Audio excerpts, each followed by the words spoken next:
Many people believe that you need to be baptized in water in order for you to be saved. See, look at that.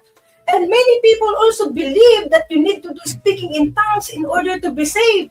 Hey, where is Jesus in that area, in that case? If you do believe that baptism is the one, is necessary for you to be saved.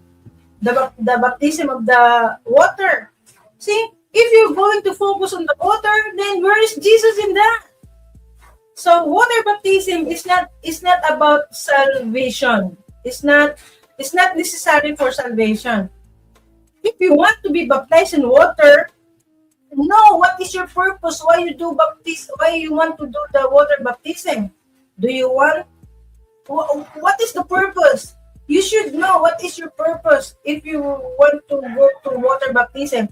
But you make sure that water baptism is not for salvation. It's not necessary for salvation. And also speaking in tongues. Speaking in tongues is, my goodness, there is nothing in the Bible teaches speaking in tongues.